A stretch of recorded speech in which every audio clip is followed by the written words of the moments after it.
UPSC की परीक्षा भारत की सबसे मुश्किल परीक्षाओं में से एक है। इसी परीक्षा को पास करने वाले उम्मीदवार आईएएस बनते हैं। आईएएस बनना असल में जितना आसान लगता है उतना होता नहीं है। पर वो किसी ने सही कहा है ना कि पंखों से नहीं हौसलों से उड़ान होती है। आपको बता दें कि भारत में कुछ ऐसे आईएएस भी हैं फेल होने के बाद भी आज इतने बड़े मुकाम पर पहुंच गए हैं। इनमें आईएएस अंजू शर्मा जैसे कई लोगों का नाम शामिल है। उनके बारे में जानकर आपको ऐसा लगेगा जैसे आप कोई मोटिवेशनल कहानी पढ़ रहे हैं। आइए जानते हैं इन आईएएस के बारे में विस्तार से। आईएएस अंजू शर्मा ने एक इंटरव्यू के दौरान खुद बताया था कि वह 10वीं के प्री बोर्ड के दौरान फेल हो गई थी।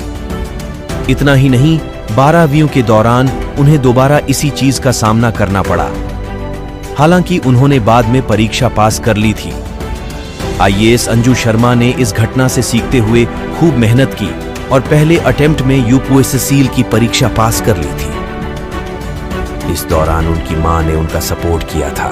आईएएस रुक्मणी रियार। आईएएस रुक्मणी रियार राजस्थान में कलेक्टर हैं। वह ये मूल रूप पंजाब के चंडीगढ़ की है। कई सारी मीडिया रिपोर्ट्स में बताया गया है कि वह 6th क्लास में फेल हो गई थी, लेकिन इसके बावजूद भी उन्होंने यूपीएससी की परीक्षा में AIR-2 पाकर इतना बड़ा मुकाम हासिल किया है। उनके साथ साथ उनके पिता भी आईएएस हैं। महाराष्ट्र कैडर के सीनियर आईपीएस अधिकारी मनोज शर्मा किसी और क्लास में नहीं बल्कि 12वीं में फेल हो गए थे। 12वीं क्लास में फेल होने के अलावा उन्होंने और भी कई क्लास में बहुत कम अंक प्राप्त किए थे।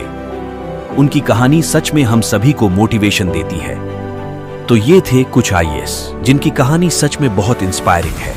किसी ने सही कहा है कि अगर हम किसी काम को करने की ठान लें तो सब कुछ हासिल कर सकते हैं। इनके बारे में जानकर आपको कैसा लगा, ये हमें इस आर्टिकल के कमेंट सेक्शन में जरूर बताइएगा।